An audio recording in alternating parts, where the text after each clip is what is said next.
ఈరోచితంగా ఇక్కడ ఉన్న కాంగ్రెస్ పార్టీ నాయకులు అదే విధంగా మనకు పర్మిషన్ లేకుండా అడుగడుగునా అడ్డుకున్నా అవన్నీ కూడా ఎదుర్కొని ఈ రోజు రైతుల పక్షాన పోరాటం చేస్తున్న నల్లగొండ ముద్దుబిడ్డ మీ అందరికీ ఆప్తుడు సోదరుడు కంచర్ల భూపాల్ రెడ్డి అన్న గారు గత 10 సంవత్సరాలుగా నల్లగొండ జిల్లాని తన సమర్థవంతమైన నాయకత్వంలో అభివృద్ధి బాటలో సంక్షేమ బాటలో కేసీఆర్ గారి మార్గదర్శకత్వంలో సమర్థవంతంగా నడిపించిన మాజీ మంత్రివర్యులు సూర్యాపేట శాసనసభ్యులు అన్న పుట్టకర్ల జగదీశ్వర్ రెడ్డి గారికి రాష్ట్రంలో 400 రోజుల్లో 410 మంది రైతులు ఆత్మహత్య చేసుకుంటే రైతుల స్థితిగతులు చూసి కాంగ్రెస్ పార్టీ మోసాన్ని చూసి పెద్దలు కేసీఆర్ గారు ఒక నిర్ణయం తీసుకొని రాష్ట్ర మాజీ వ్యవసాయ శాఖ మంత్రిగా ఉన్న నిరంజన్ రెడ్డి గారి నేతృత్వంలో రైతు స్థితిగతుల అధ్యయన కమిటీ వేస్తే ఈరోజు ఆ కమిటీ సభ్యులు మొత్తం నిరంజన్ రెడ్డి గారితో సహా అందరూ కూడా వచ్చున్నారు. వారందరికీ నిరంజన్ రెడ్డి గారికి వారి మొత్తం సభ్య బృందానికి స్వాగతం.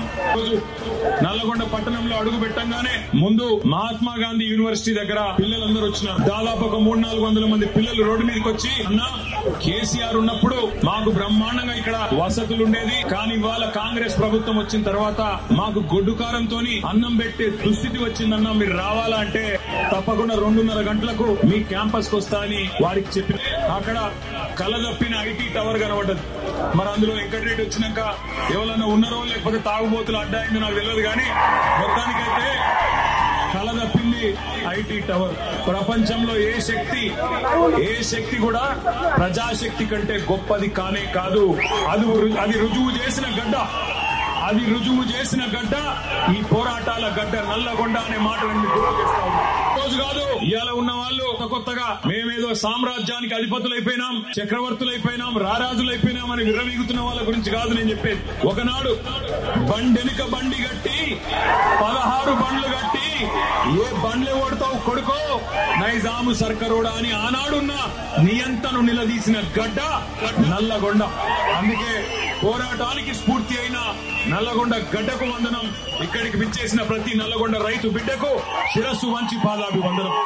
అప్పుడు మనం పైసా జమ చేసి పెట్టిన 7,600 కోట్లు అట్లే ఆగిపోయినాయి. ఎలక్షన్ అయిన తర్వాత పార్లమెంట్ ఎలక్షన్ ముందు సహజంగా కేసీఆర్ గారు ఉన్నప్పుడేమో నాట్లు వేసేటప్పుడు రైతు బంధు పడుతుండే, కానీ రేవంత్ రెడ్డి వచ్చిన తర్వాత ఒకసారి మాత్రమే రైతు బంధు పడుతుంది. ఎప్పుడది నాట్లప్పుడు కాదు, ఓట్లప్పుడు పడుతుంది.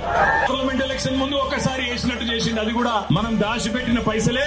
ఆ రోజు 7,600 కోట్లు అది వేసిండు. ఇప్పుడు మళ్ళీ ఎలక్షన్లు వస్తున్నాయి, జెడ్పీటీసీ ఎలక్షన్లు, ఎంపీటీసీ ఎలక్షన్లు, సర్పంచ్ ఎలక్షన్లు వస్తున్నాయి. మళ్ళా ఓట్లు దొబ్బుకోవాలి కదా. అందుకే కొత్త డ్రామా జనవరి 26కు మొదలవుతుందట, మార్చి 31 దాకా సాగుతుందట. బ్యాంకుల వాళ్ళందరూ పిలిచిండ్రు. బ్యాంకుల వాళ్ళందరూ ఏం చెప్పిండ్రు, సార్ 49,500 కోట్లు కావాలి రుణమాఫీ చేయాలంటే చేసేద్దామన్నాడు. డైలాగ్ కొట్టిండు. సరిగ్గా వారం రోజుల తర్వాత జనవరిలో రేవంత్ రెడ్డి గారే స్వయంగా చెప్పినాడు. ఏమన్నాడు, ఏముందయ్యా ఒక్క సంవత్సరం కడుపు కట్టుకుంటే 40,000 కోట్లు ఇచ్చేయచ్చు, ఏముంది అన్నాడు. 49,000 నుంచి 9,000 కోట్లు వారం రోజుల్ని ఎగిరిపోయినాయి. 3 పంటలకు ఇస్తా అన్నాడు మగోడు. మరి ఇవాళ ఏమైంది? 3 కాదు, ఒక పంటకి ఇచ్చనికే కింద మీద అయితా ఉన్నాడు. కేసీఆర్ బిచ్చం వేసినట్టు 10,000 ఇస్తున్నాడు, నేను 15,000 ఇస్తా అన్నాడు. పడ్డాయా 15,000 ఎవరికన్నా?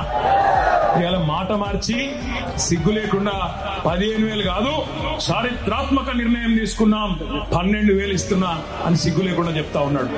మేం తయారున్నాం పోరాడేందుకు, మా వాళ్ళందరూ తయారున్నారు. కేసీఆర్ తయారు చేసిన మా తమ్ముళ్ళు, మా అన్నలు, మా అక్కలు, చెల్లెలు అందరు తయారున్నారు. బాగా నీలుగుతున్న మంత్రులు ఎవరైతున్నారో రైతు బంధు అడిగితే చెప్పుతో కొడతా అనే మంత్రి ఒకడు ఉన్నాడు. ఇక చాలా మంది మీటింగ్ పెట్టుకుంటామంటే అడ్డుకునే సన్నాసి మంత్రి. గింత భయపడతాడు ఎవడన్నా మీటింగ్ పెట్టుకుంటామంటే. గంత భయం ఎందుకు నీకు? భూపాల్ రెడ్డిని తీసుకుపోయి పోలీస్ స్టేషన్ లో పోలీసు వాళ్ళు అడ్డముండి భూపాల్ రెడ్డి మీద దాడి చేస్తావా? సిగ్గుందా నీకేమన్నా అడుగుతున్న మంత్రి కోమటిరెడ్డి వెంకటరెడ్డి. నీకు ధైర్యం ఉంటే దమ్ముంటే గడియారం సెంటర్ కు రా. గడియారం సెంటర్ కు వచ్చి మా దగ్గర మీటింగ్ పెట్టి చెప్పు రైతులకు ఏం పీకింది నీ ప్రభుత్వం ఈ సంవత్సర కాలంలో చెప్పు. కానీ నేను గుర్తు చేస్తా ఉన్న పోలీస్ అధికారులకు, జిల్లా యంత్రాంగానికి కూడా మర్చిపోకండి, భవిష్యత్తు మళ్ళీ ఖచ్చితంగా గులాబీ జెండానే. ముమ్మాటికి తిరిగి వస్తాం. ఇవాళ ఎవరెవరైతే కాంగ్రెస్ కార్యకర్తల కంటే అతిగా ప్రవర్తిస్తున్నారో అన్ని గుర్తుపెట్టుకుంటాం, వడ్డీతో సహా ఇస్తాం, యాది పెట్టుకోమని చెప్తూ మళ్ళొకసారి నల్గొండ రైతు బిడ్డలందరికీ ధన్యవాదాలు తెలియజేస్తూ జై తెలంగాణ, కేసీఆర్ గారి నాయకత్వం.